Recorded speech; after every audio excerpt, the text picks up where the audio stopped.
உலக கோப்பைக்கு முன்னதாக ஐபிஎல் நடந்து வருவதால் இந்திய வீரர்கள் மட்டுமல்லாது வெளிநாட்டு வீரர்களும் ஐபிஎல்லில் ஆடி வருகின்றனர். ரோஹித் சர்மா தலைமையிலான 3 முறை சாம்பியனான மும்பை இந்தியன்ஸ் அணி இந்த சீசனிலும் சிறப்பாக ஆடி வருகிறது.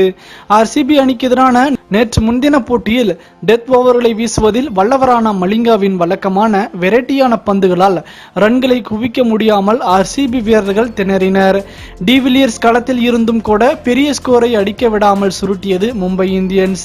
கடைசி ஓவரில் 2 விக்கெட்டுகளை உட்பட மலிங்கா 4 விக்கெட்டுகளை வீழ்த்தினார். ஆர்சிபி நிர்ணயித்த 172 ரன்கள் என்ற இலக்கை விரட்டிய மும்பை அணியின் தொடக்க வீரர்கள் ரோஹித் சர்மா மற்றும் டிகாக் ஆகிய இருவரும் அபாரமான தொடக்கத்தை அமைத்து கொடுத்தனர். அவர்களின் விக்கெட்டுக்கு பிறகு மும்பை இந்தியன்ஸ் அணி மிடில் ஓவர்களில் சற்று மந்தமாக ஆடினாலும் ஹர்திக் பாண்டியா டெத் ஓவர்களில் அதிரடியாக ஆடி 19வது ஓவரிலேயே போட்டியை முடித்து வைத்தார். 19வது ஓவரிலேயே இலக்கை எட்டி 5 விக்கெட் வித்தியாசத்தில் மும்பை இந்தியன்ஸ் அணி வெற்றி பெற்றது.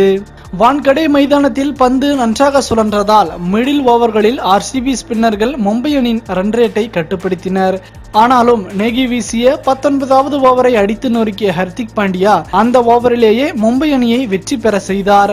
ஹர்திக் பாண்டியா உலக கோப்பைக்கு முன்னதாக சிறப்பாக ஆடி பினிஷிங் வேலையை வெற்றிகரமாக செய்து வருவது நல்ல விஷயம். சிஎஸ்கே அணிக்கு எதிரான போட்டியிலும் அபாரமாக ஆடியது குறிப்பிடத்தக்கது.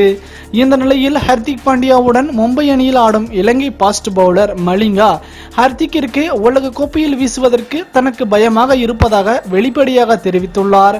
ஹர்திக் பாண்டியா அபாரமாக ஆடி வரும் நிலையில் இப்படி ஒரு கருத்தை மலிங்கா தெரிவித்துள்ளார். டெத் ஓவர்களில் பல வேரியேஷன்களில் பந்துகளை வீசி எதிரணி பேட்ஸ்மேன்களை தெறிக்கிவிட்டு ரன்களை கட்டுப்படுத்தும் மலிங்காவே ஹர்திக்கிற்கு வீச பயமாக இருப்பதாக தெரிவித்துள்ளார். மேலும் இது போன்ற சுவாரஸ்யமான செய்திகளை உடனுக்குடன் தெரிந்து கொள்ள தமிழ் சேரை சேனலை சப்ஸ்கிரைப் பண்ணுங்க.